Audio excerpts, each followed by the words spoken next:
Morning you guys, it's Karen and I'm here to talk about the number 7 4D Lift and Curl Mascara.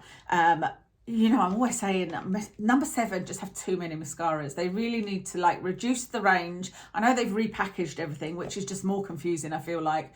But actually it's quite a good marketing thing, because there's a few things I'm tempted to buy again because I'm like, I'm not sure if I've tried that, because I would never remember the name of a mascara, you know. I would probably remember the packaging. Like I remember trying one in a red sparkly package. But the last one I tried from number 7 I did really enjoy, and it was that one with a big fat brush. I don't think they do that one anymore. And although I enjoyed it, the problem was it got too dry too quickly. You know, the tube of mascara was just dry within a couple of weeks of using it. So I was curious about this one. It's got a nice little brush. You know, I don't like a big brush as a general rule. This is about the size of a brush that works for me. Thinner is better. I don't like the fact that it's a plastic spiky brush. For me, that has caused problems, but I thought I'd give it a go. It's currently £11.95 on Boots. Normal price is £14.95, but you can usually get a deal from number 7. Even if you go up and ask the woman, have you got any vouchers? You know, they're sometimes happy to give you a voucher for £5 off or something like that. Especially when they've got new mascaras out, I feel like they do some good deals. So I tried it, and the claims are that it does everything basically. It says it gives lift, curl, lengthen and volume for a natural lifted lash effect. So I think the key word there is natural, because if you use one coat of this, or when I used one coat of it anyway, it was so natural that I went to take a picture and you couldn't see a difference between my right and left lashes. It was just as if I'd not put any mascara on. That can often be the case for me though, because I put one selfie on Instagram and somebody said, oh, that's a really nice look, and maybe for the evening you could add some mascara. And I was like, I'm already wearing mascara. That is me with mascara on, you know. Anyway, I went back in and did a second coat, and on the second coat, it definitely makes more of a difference, and it's easy to put a second coat on. You know, it's not like all crispy and you're not coating them at all. So it was nice to be able to put a second coat on. That did give a little bit more volume, a little bit more length. I don't know about curl. I don't feel like it gave me any curl. What was the other thing? Lift. That's kind of the same thing, isn't it? Lift and curl.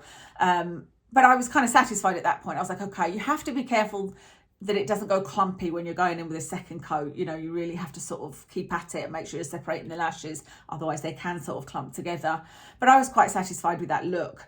The problem I had was how it felt to use, because this brush is one that it's got those really firm plastic little spikes on, and for me that it touches the inner waterline and it just really, it makes me blink. And of course when you're doing mascara, that's not what you want. I've said that about other brushes, you know, and so the only way to do it is to not go too close to the base of your lashes. But of course I really want to do that. I want to get as close to the base of my lashes as I can, and so that for me was a fail kind of at that point, you know. And I thought, well, maybe I can try it a few more times and give it a go, but that had put me off. However, the real deal breaker for me was it transferred up onto my lid here. When I first saw it, after I first used it and went into the bathroom and saw that, I was like, oh, it must be, it's not that I've got oily skin, because that used to happen to me with all mascaras when my skin was super oily. But my skin is not oily at the moment, so it wasn't that. And I thought, well, that must be because it was wet, you know, and it's transferred. So I let it dry, took it off with a cotton bud, and that was okay. I didn't ruin my makeup too much, I didn't have anything major on. But then about 2 or 3 times more, I looked in the mirror and had those bits, you know, just like little dots here where it transferred. And I again used a cotton bud to get it off. That's just a fail for me, because it does transfer. It smudged also a little bit under my eyes, like here there was a little bit of black. It didn't crumble or anything like that. It stayed on really well. But yeah, for me it's a fail because of the transfer and because of the spiky brush. Please do let us know if you've tried it as well. Let me give you 2 alternatives though that I do think are good at the moment. This is the one I'm wearing sort of every day. It's the Iconic London. It's an Iconic London one. I will figure out which one it is and put a link for you, but this is the brush. It's a really nice thin brush, which I love. There's not too many bristles sticking out, so it doesn't at all catch on the base of my, you know, on my eye. It's really comfortable to use. In one coat, I can get quite a good length and volume.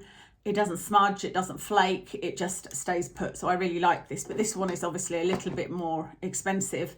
And my really super cheap one, I still love this. This is the 17 Extreme Extension Lengthening Mascara. This is like about £4, something like that. And this is so good, but this is often out of stock. But this is just, it is a plastic brush, but again, it's a really nice soft one. It's a really thin one. This is everything. This is honestly everything. This Extreme Extension one, I've tried the others from 17 and they're not so great, but this stays on. It does everything you need it to do. So 2 options for you there if you don't want to try the 4D one from number 7. Let us know if you've tried this though. I'd love to know what other people have experienced. Does anybody else get that thing that I'm talking about with the little spiky bit sticking into your eye and irritating? I would really like to know that. But I hope you enjoyed that. I will list all of my makeup in the description below, and I will speak to you again soon.